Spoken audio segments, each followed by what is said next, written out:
Welcome to another video, guys. Today I have some pretty exciting news. Hearthstone has announced that mini sets are actually taking a break in Hearthstone, and instead of that, we're gonna be getting ourselves class sets. In this video I'm gonna break down what this exactly means for you, how expensive it's gonna be, what kind of cards you could be expecting, and anything you need to know so you can better prepare and make an educated decision. So I hope you enjoyed the video, and if you do, a like and subscribe would be great, but now let's check out the video.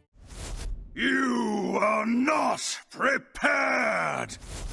So, let's dive right in, take a first look at Hearthstone new class sets. Earlier this year, we teased that something new was in the works for Hearthstone, class sets. Now it's time to pull back the curtain and show you what they're all about. Starting with patch 35.4, mini sets will be taking a break. In their place we're introducing class sets. We love how mini sets shake things up between major expansions, but this felt like the perfect opportunity to try a different kind of innovation. And yeah, I gotta say, mini sets have been feeling great for the most part, but a lot of the time, introducing about 3 new cards for each class really didn't do all that much for quite a few of those classes, and we ended up with literally like 5 or 6 playable cards out of those mini sets, so I'm definitely interested to see how this approach is gonna go. What is a class set? A class set is a focused release of new cards for a single class. 4 class sets are released at a time, with 3 waves planned throughout the year. Unlike mini sets, which offered a small number of cards to every class, class sets focus on a fewer classes at once, so each one gets a larger, more impactful set of new cards. For this first batch of class sets, 4 classes are stepping forward: Druid, Hunter, Paladin, and Mage. And here's how the class sets are gonna be looking like.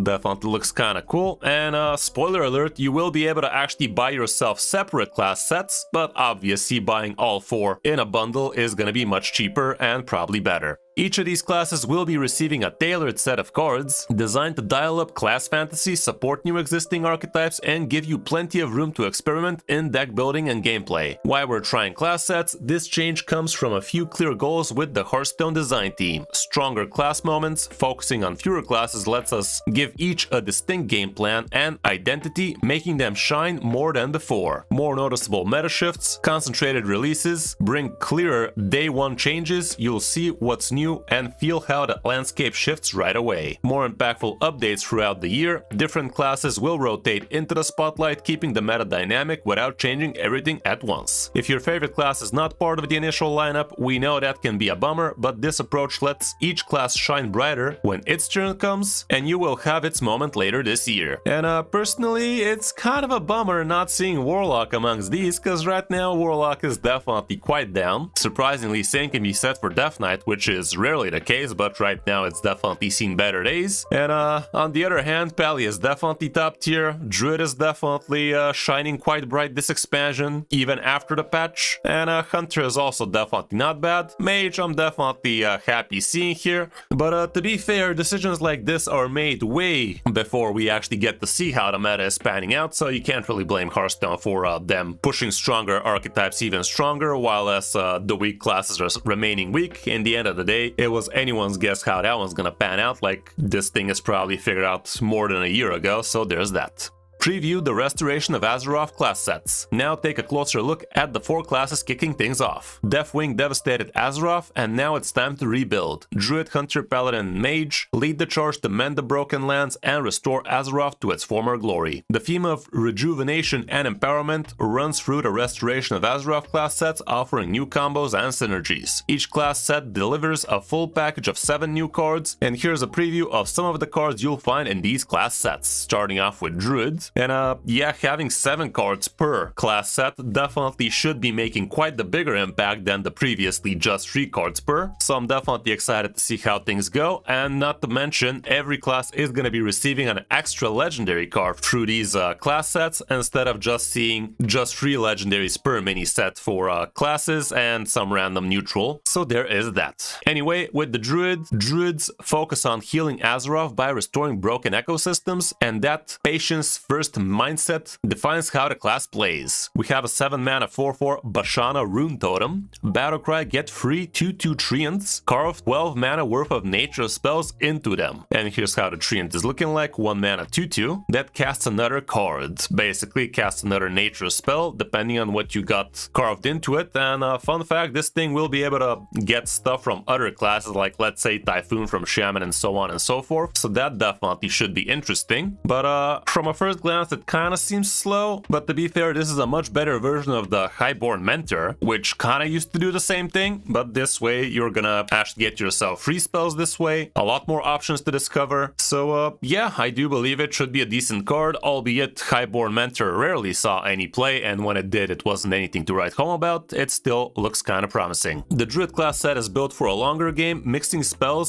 and minions with powerful, delayed payoffs. For example, Wizened Wild Speaker rewards you for skipping a minion play, letting you invest a turn now for a bigger swing later. As the game goes along, other cards in that setup with massive value, turning your careful pacing into a flood of power and sustained healing. Here's what the card is looking like: 5 mana, free 7 taunt, Wizened Wild Speaker. Battlecry: if you didn't play a minion last turn, refresh 3 mana crystals. Effectively making this into a frickin' 2-drop, and to be fair, turn 4 or 5 for that matter, you could definitely feel fine just playing spells or locations or such, and this would be a pretty big payoff. Heck, if you have 2 of these, you basically got to drop a couple of free 7 taunts for 4 mana. As for Hunter, Hunter helps Azeroth recover by protecting creatures displaced by the Cataclysm and forming new bonds with them. We have a 5 mana 4/6 Talia, Earth Strider. Battlecry: your cards that summon animal companions summon 1 more this game. Okay, there's not that many cards that summon animal companions right now, so I guess this class set is gonna be very heavily revolving around that. Hunter's class set revolves around upgrading your animal companions over the course of the game. Tame Pet helps you search for bigger beasts and turning them into stronger companions, letting you call upon them as the game progresses. With these new cards, hunters can continually improve their beast scaling into larger threats as you find new options. Here's the 1 mana Tame Pet: replace your future animal companions with random beasts that cost 1 more. And you also get to draw a card, so all around pretty balanced stuff. Honestly, sounds kinda OP, but let's see how OP the whole package is.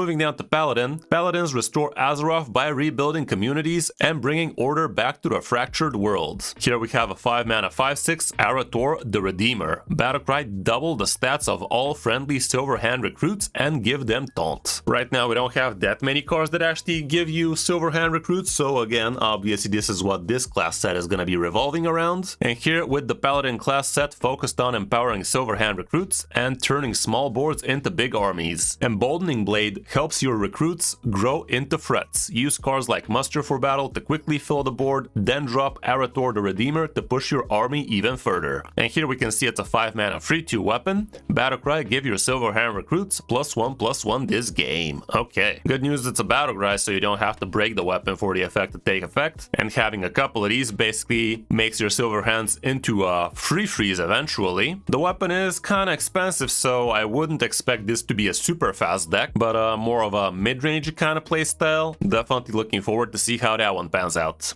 And we also have Mage, and here mages work to restore Azeroth by stabilizing shattered ley lines and bringing volatile magic back under control. What are these ley lines you speak of? Here they are: Bursting Ley Lines, a 4 mana, deal 4 damage to a random enemy minion, excess damage hits the enemy hero. This is an arcane spell, by the way, so synergy with Caligos in it, the Fabled Dragons and such. We also have a 6 mana Crystallized Ley Line, summon a random 6-cost minion, and a 2 mana Ley Line Nexus.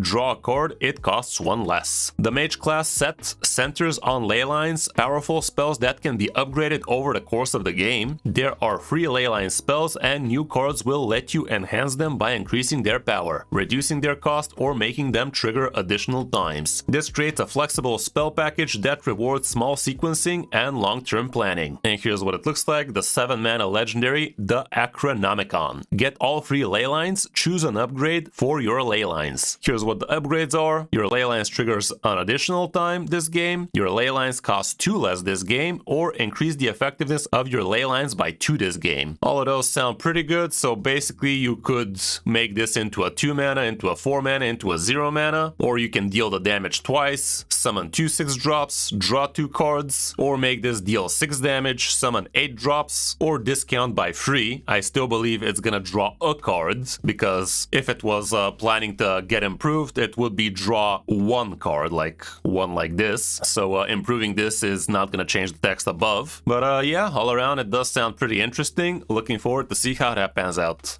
How to acquire class sets. The restoration of Azeroth class sets spotlight Druid, Hunter, Paladin, and Mage. Each class set delivers 7 new cards, 1 legendary, 2 epics, 2 rares, and 2 commons. With a full playset of epics, rares, and commons, that's 13 cards per class, and a 52 total cards across all 4. Class sets can be purchased individually or as a bundle using runestones, gold, or real money. Individual restoration of Azeroth class sets is going to be costing 1200 gold or 1000 runestones or 10 bucks, and this means you get to pick your favorite class and just spend the money on that or your gold. But you can also opt for the better value, which gives you all of the 4 class sets in this case, and that's going to cost you about 20 bucks, 2000 runestones, or 2500 gold. And obviously this is going to be much better of a bargain, but if you're a one-trick pony and just enjoy a single class, you could just stick with whatever the hell class you care for half the price basically, but obviously you're taking only a fraction of the amount of cards, so I still believe it would be better to splurge out the 2500 gold. Heck,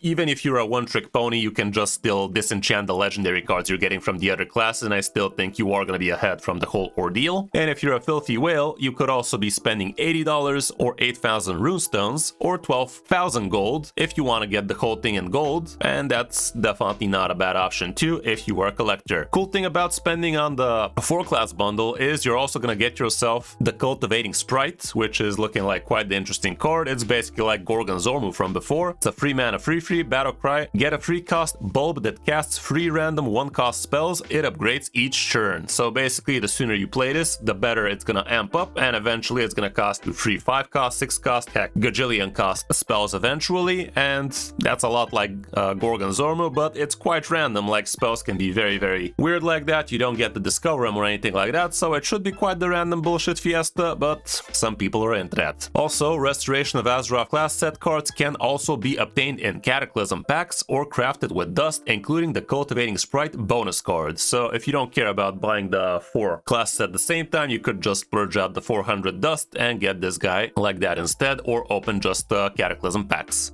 When do class sets release? The Restoration of Azeroth class sets for Druid, Hunter, Paladin, and Mage release with patch 35.4 on May 5th at 10 AM PDT. After each expansion this year, there will be a drop of 4 new class sets, and here's how it's gonna go. Basically, every time there's an expansion, you can map out 2 more months after that. That's when you should be expecting a class set. Right now, we are getting Druid, Hunter, Mage, and Paladin, so further on, we're gonna get the rest of them. And yes, your eyes are not deceiving you. There are 11 classes in Hearthstone and yet 12 class sets. That's because one class is getting a second set. Go ahead, start guessing. And no, it's not gonna be Monk, guys. We're not getting a 12th class anytime soon, I'd say. So one class is gonna be getting themselves a second class set, which is interesting, and I'm assuming it should be from this first batch, because it would be kind of weird getting a class set this expansion and this expansion right after, so my money would be on one of these. Maybe for Mage, because it has been seeing a little bit weird play lately. I don't know. I'm not hoping for Mage if that's what you're thinking. Personally, I don't enjoy the class too much with all of its randomness and such, but I don't know. Maybe that's gonna be the way. The countdown is on. Here's the class set reveal schedule. Class set cards are being revealed all week. Stay tuned to Hearthstone's official social channels. All times are listed in Pacific times, so we should be seeing stuff on the 27th, the 28th, 29th, 30th, and May 1st with the final reveal, so we're gonna have plenty of cards to be looking at. This year, we're dedicated to trying something new, and we're excited to explore it with the community. We look forward to seeing what you build, the surprises that emerge, and how class sets shape Hearthstone. So yeah, guys, that's about it for this blog post. Definitely very exciting stuff, and